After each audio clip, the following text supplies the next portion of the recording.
Hello friends, मैं अंजलि गुप्ता स्वागत करती हूँ आपका अपने परिवार स्टडी विद इंजीनियर सुहेल में।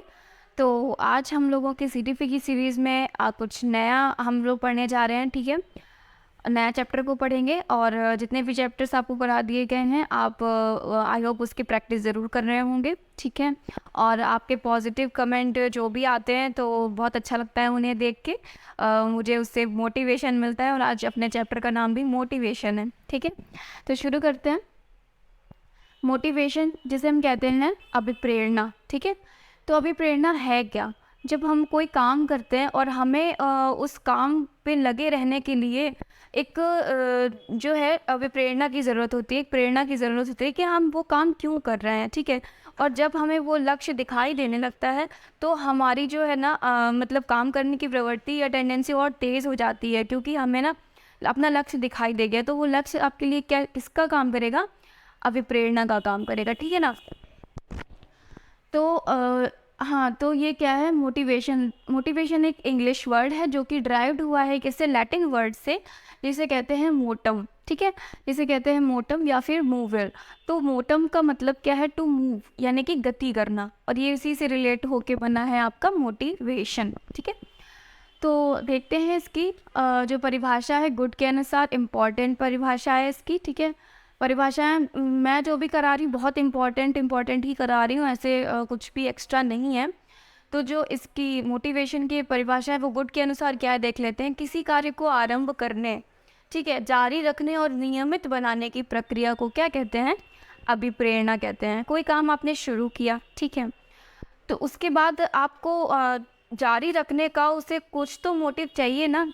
अगर आपने पढ़ाई शुरू की है, आपने बीटीसी या बीएड जो भी किया है, तो आपने क्यों किया है? ठीक है, उसके लिए आपको मोटिवेशन तो चाहिए कि हाँ मुझे इसके बाद जो है गवर्नमेंट जॉब मिलेगी, एक मतलब स्टेबिलिटी आएगी लाइफ में। ठीक है, तो उसके लिए हम लोगों को क्या चाहिए? मोटिवेशन चाहिए कि हाँ ये अच्छी चीज़ जो है वो आगे मिलेंगी हमें।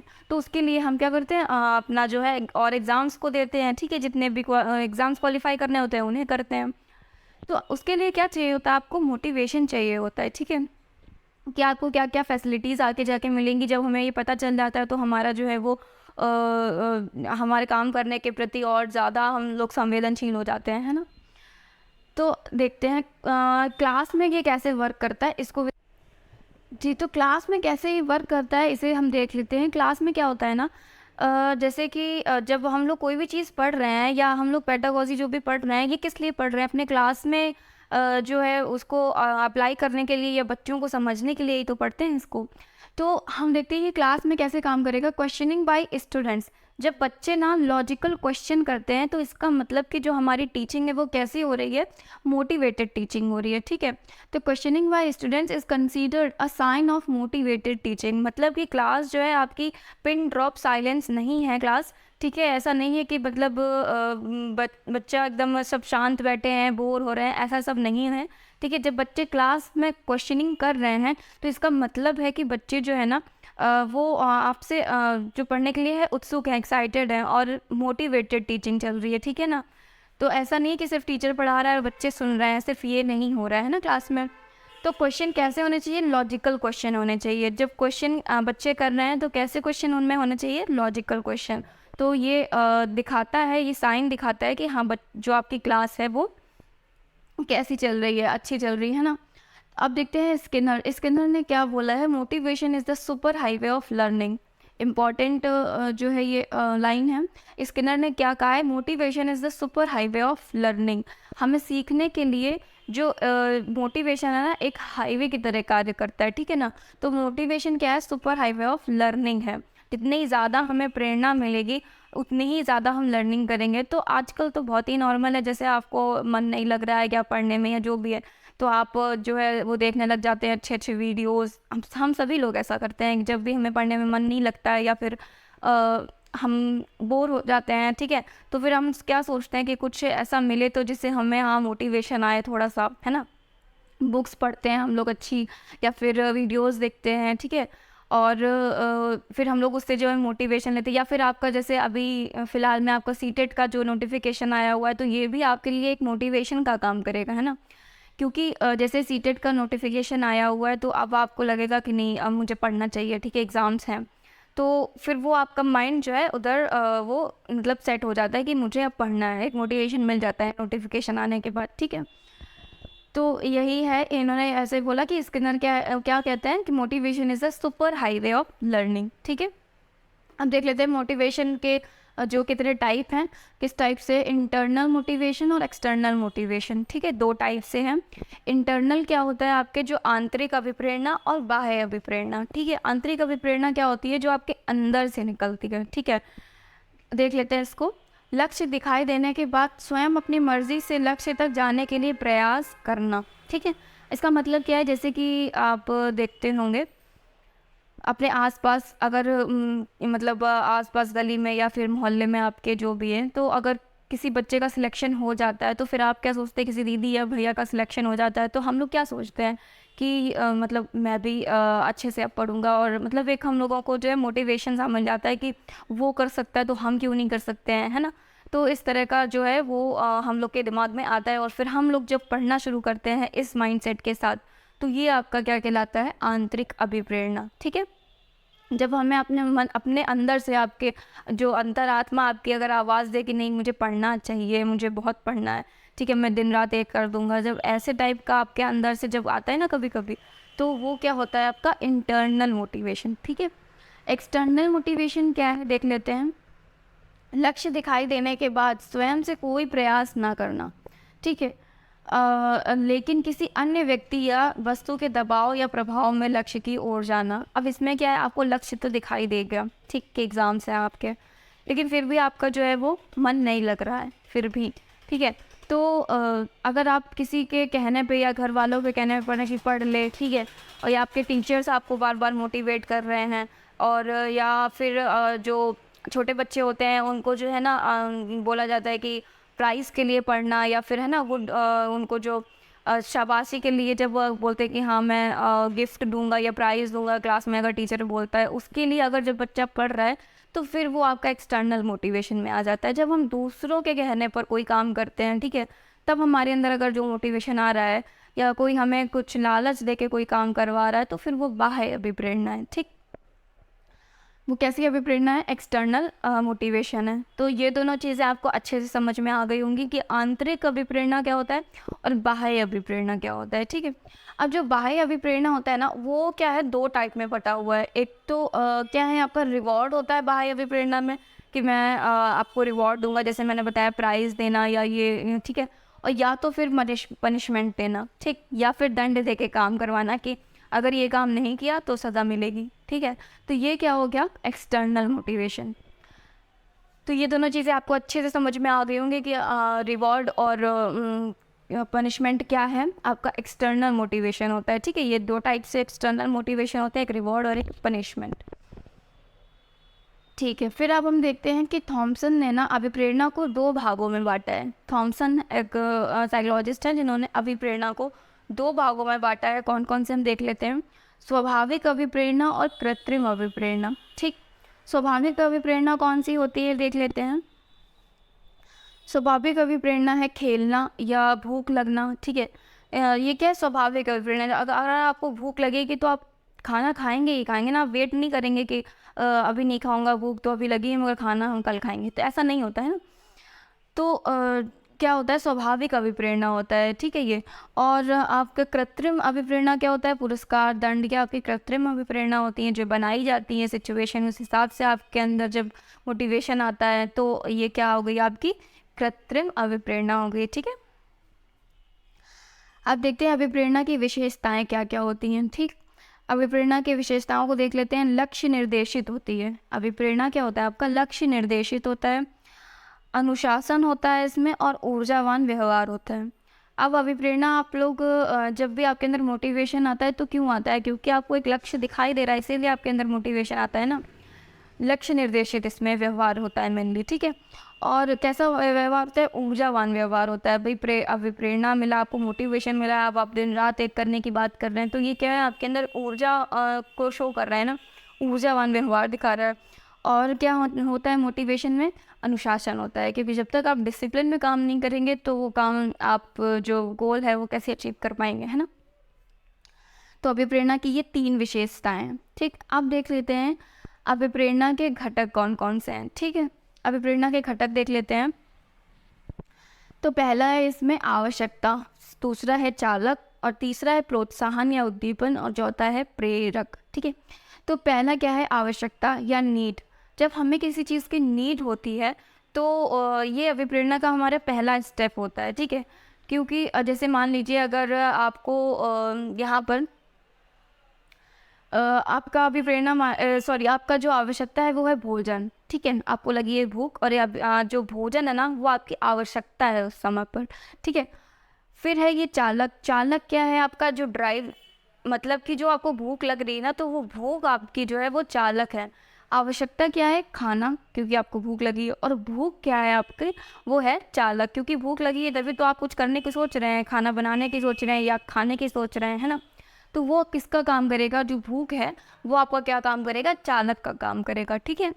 फिर है प्रोत्साहन या उद्दीपन। फिर हमें दिख जाता है, जैसे अगर हमें बाहर कहीं भूख लगी और हमें जो भी अगर खाने की चीज़ बिक गई, ठीक है, तो फिर वो आपके लिए क्या होगा, इंसेंटिव का काम करेगा। मतलब अब उससे वो आपको ना और प्रोत्साहन मिल गया कि अब मुझे तो खाना ही खाना है, ठीक है, चाहे कुछ भी हो जाए। फिर आपका क्या है, प्रेरक। फिर जो है आपका जो मोटिव बन जाता है कि अब खाना ही है इसे पे। तो अब हम देखते हैं कि आवश्यकता आपकी जैसे जैसे और एग्जांपल देख लेते हैं। आपको जॉब चाहिए, आपकी आवश्यकता है, ठीक है। और ये चालक आपकी ड्राइव, मतलब कि आपको जॉब की ज़रूरत है इस समय पर, मतलब किसी भी तरह से, ठीक है, चाहे वो फाइनेंशियल आपको स्टेबल होना हो या और किसी भी तरीके से, ठीक है। आप किसी चीज़ से मोटिवेटेड हो रखे हैं, ठीक है, तो फिर मोटिवेट हो रखे हैं, तो ये आपका क्या है ना, चालक का काम करेगा। फिर है प्रोत्साहन या फिर उद्दीपन। फिर आपको जो है आपका एग्ज़ाम आया तो आपको क्या मिला, प्रोत्साहन कि हाँ इस एग्ज़ाम को मैं जो है क्रैक करके उसको अचीव कर सकता हूँ, ठीक है, जॉब को। और ये आपके फिर आपका क्या हुआ, मोटिव बन गया, ठीक है। वो आपका आप उसके प्रति जो है वो लग गए, ठीक है, अपने काम में या अपने पढ़ाई में, तो वो आपका क्या बन गया, मोटिव बन गया। तो ये जो प्रेरक है ना, ये तीनों को ऐड करके बनता है, ठीक है। प्रेरक किसको ऐड करके बनता है, आवश्यकता को, चालक को और प्रोत्साहन को ऐड करके क्या बनता है, प्रेरक बनता है, ठीक है, मोटिव बनता है। अब जो आपके इंसेंटिव होते हैं ना, इंसेंटिव को देखिए एक ऐसे भी समझ सकते हैं, जैसे कि अगर कोई बंदा जॉब कर रहा है, ठीक है, तो अगर जो उसकी सैलरी है वो उसके लिए इंसेंटिव का काम करती है, ठीक है, कि अब वो और अच्छे से काम करेगा, ठीक। अगर उसको सैलरी टाइम पे मिल रही है या उसकी अच्छी खासी सैलरी, तो फिर वो और जो है ज़्यादा मतलब इंतज़ाज़्म होकर काम करेगा कि हाँ मतलब अच्छे से करेगा। पहले वो काम कर रहा था लेकिन उतना शायद मन नहीं लग रहा होता है, लेकिन जब आपको इंसेंटिव मिल जाता है तो आप जो है वो और ज़्यादा अपने को उसमें मतलब इन्वॉल्व करते हैं और ज़्यादा अच्छे से करने की कोशिश करते हैं, है ना। और जैसे ये हो गया इंसेंटिव की बात, ठीक है। और जैसे मेरा इंसेंटिव है कि जब आप लोग अच्छे या कमेंट्स करते हैं तो मुझे मोटिवेशन मिलता है कि मुझे और अच्छे से पढ़ाना है ना। तो ये क्या होता है, इंसेंटिव का काम करता है, ठीक है। ये चीज़ें आपको समझ में आ गई होंगी, अभिप्रेरणा के घटक, ठीक है। अब देख लेते हैं कि मोटिवेशन जो है, इधर हम लोगों ने एक टाइप पढ़ा था कि मोटिवेशन को किस टाइप से बांट सकते हैं हम लोग, ठीक है। एक इधर भी ये मोटिवेशन को दो टाइप से बांट सकते हैं, जो कि है जन्मजात और है अर्जित, ठीक। जन्मजात जो मोटिवेशन है वो क्या होता है, आपकी भूख, प्यास और नींद, ये जन्मजात है आपके लिए, ठीक है। आपको मतलब ये अर्जित नहीं करना पड़ता, ये आपके अंदर ही होती है। आपको नींद लगी है, आपको सोना ही, आपको प्यास लगी है, तो फिर आपको कुछ भी नहीं लगेगा कि मतलब खाना कितना भी रखा हो, जब आपको प्यास लगी है तो आपको खाना नहीं समझ में आएगा, चाहे वो कितना भी अच्छा खाना हो, ठीक है। आपको प्यास लगी तो फिर आप पानी ही पिएंगे। तो ये आपके क्या है, जन्मजात अभिप्रेरणा होती है। और भूख लगी है तो फिर खाना ही खाएंगे, फिर कितना भी पानी हो आपको पानी की नीड नहीं रहेगी। तो फिर ये क्या है, आपके जन्मजात अभिप्रेरणा है। और अर्जित अभिप्रेरणा क्या होता है, संबंध और सम्मान और पुरस्कार, जब ये आप क्या करते हैं, अर्जित करते हैं, ठीक है ना। अर्जित अभिप्रेरणा क्या है, जब आपको सम्मान मिलता है तो आप के अंदर मोटिवेशन आता है, ठीक है। और आपको जब रिवॉर्ड्स मिलते हैं, पुरस्कार मिलते हैं, तो फिर आपके अंदर जो है मोटिवेशन जो है उत्पन्न होता है। तो ये क्या हो गया, ये सारी चीज़ें हम लोगों ने अच्छे से पढ़ ली कि मोटिवेशन आखिर होता क्या है, इसे हम लोगों ने जो है वो अच्छे से पढ़ा है, ठीक है। अब इसके आगे की कुछ चीज़ें हैं उसे भी हम लोग अच्छे से पढ़ेंगे, आप तब तक इसका स्क्रीनशॉट ले लीजिए।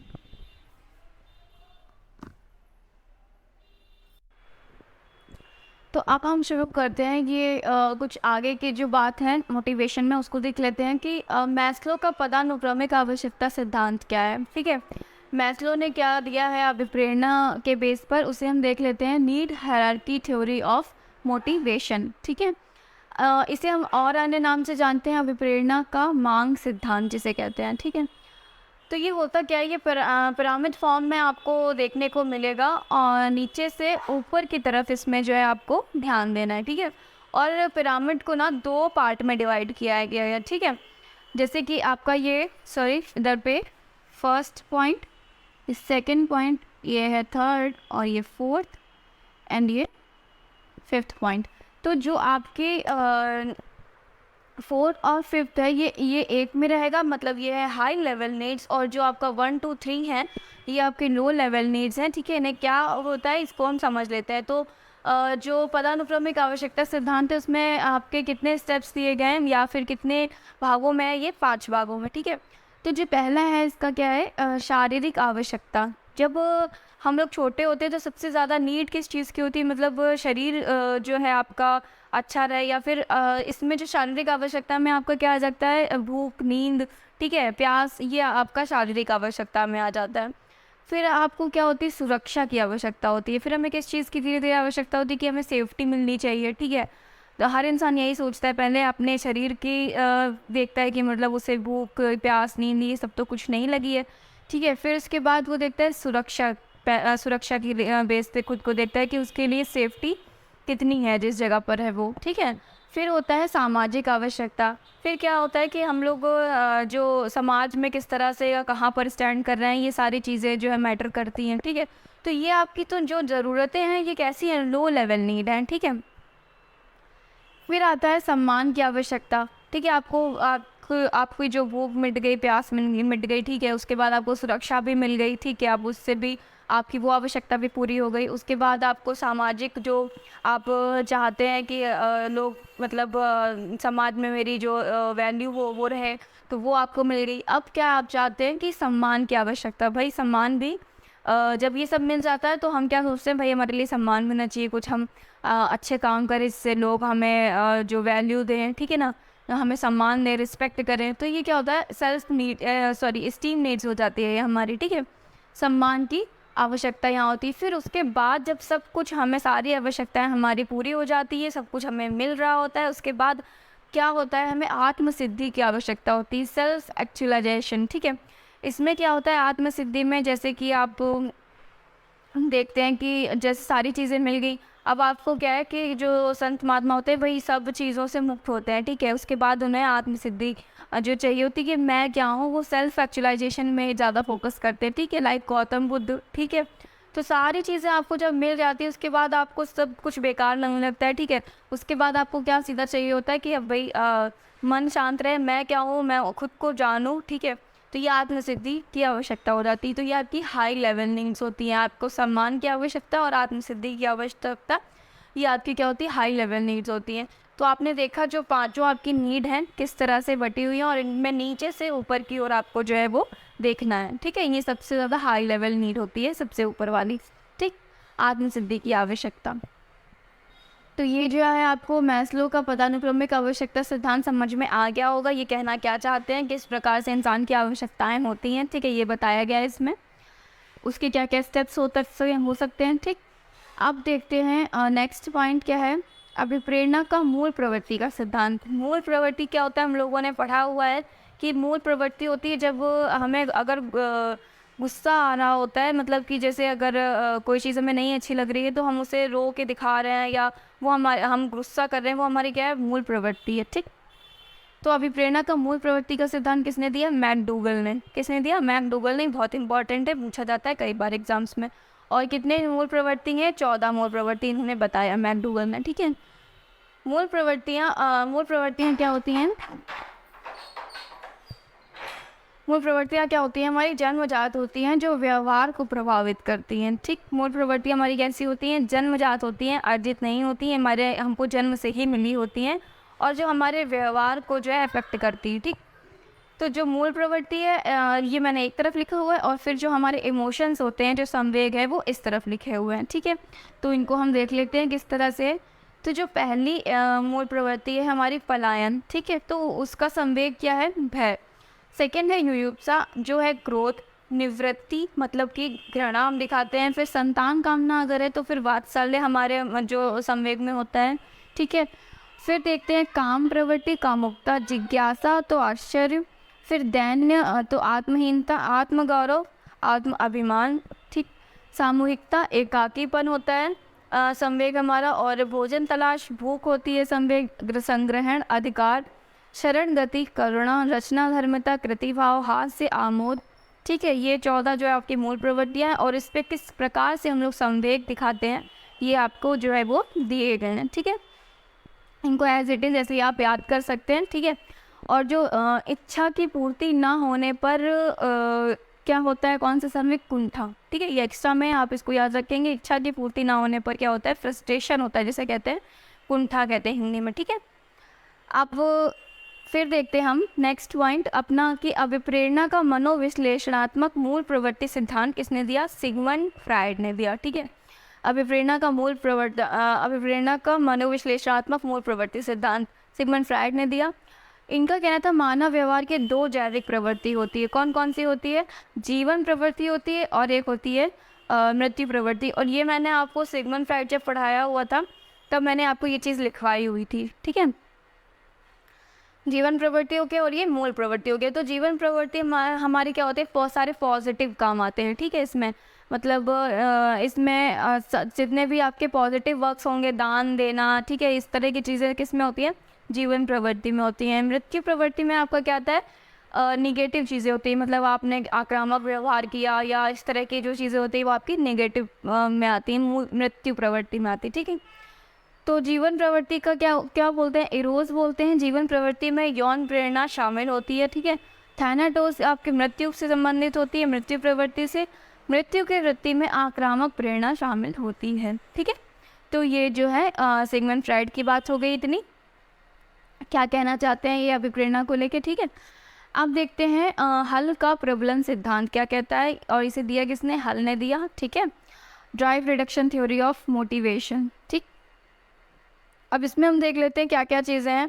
पहले इसमें आती है आपकी जो फर्स्ट है आपका, ये आता है आवश्यकता, मतलब नीड होगी, ठीक है। उसके बाद आता है आपका प्रबल प्रेरणा, फिर आता है आपका अभिप्रेरणा, फिर आता है आपका लक्ष्य उन्मुख व्यवहार, फिर है आपका उत्तेजना में कमी, और फिर आता है फिर आपका 7 नंबर, 6 नंबर है उपलब्धि, और फिर ये आपका क्या है, साम्य स्थिति, ठीक है। क्या होता है इसको देख लेते हैं एक बार। पहले आपको क्या हुआ ना कि आपको पहले किसी चीज़ की आवश्यकता हुई, नीड हुई, ठीक है। उसके बाद आपको जो कारण से उस चीज़ की नीड लगी, जो आपका ड्राइव है वो आपका प्रबल प्रेरणा हो गया, ठीक है। जैसे आपको मान लीजिए खाने की भूख लगी, ठीक है, भोजन आपको चाहिए, आवश्यकता है उसकी, उसके बाद प्रबल प्रेरणा आपकी हो गया भूख, ठीक है। उसके बाद आपको क्या करना है, अभिप्रेरणा, भैया मोटिवेशन चाहिए हमें, ठीक है। उसके बाद क्या है, लक्ष्य उन्मुखी व्यवहार करते हैं हम, खाना बनाएंगे या फिर लेने जाएंगे या फिर जो भी करना है, ठीक है। उसके लिए हम क्या करेंगे, व्यवहार करेंगे। फिर क्या होता है ना, उत्तेजना में कमी आ जाती है, जो आलस जैसा आ जाएगा ना, उत्तेजना में कमी हो जाएगी हमारे। फिर उसके बाद क्या होता है ना, फिर होता है उपलब्धि के, फिर होता है कि हमें नई काम ही करना है, तो फिर हमें क्या उपलब्धि मिलती है। उसके बाद क्या हो जाती है, हमारी जब भूख शांत हो जाती है तो फिर वो हो जाता है साम्य स्थिति, ठीक है। तो ये कुछ स्टेप्स हैं जो हल का प्रबलन सिद्धांत में आपको बताए गए हैं, जो कि दिया किसने, हल ने दिया है, ठीक। तो मेरे ख्याल से आपको प्रेरणा से रिलेटेड मैंने सारी चीज़ें करा रखी है, ठीक है। सारी चीज़ों को बता दिया है अच्छे से, जितनी भी चीज़ें मोटिवेशन के चैप्टर में आ सकती हैं इम्पोर्टेंट, ठीक है। अब हम लोग देखेंगे अपने नेक्स्ट चैप्टर में, तो वो मिलेगा आपको नेक्स्ट वीडियो में मिलेंगे, ठीक है। तो फिर आप इसका स्क्रीनशॉट ले लीजिए और नेक्स्ट वीडियो में मिलते हैं, तब तक के लिए नमस्कार।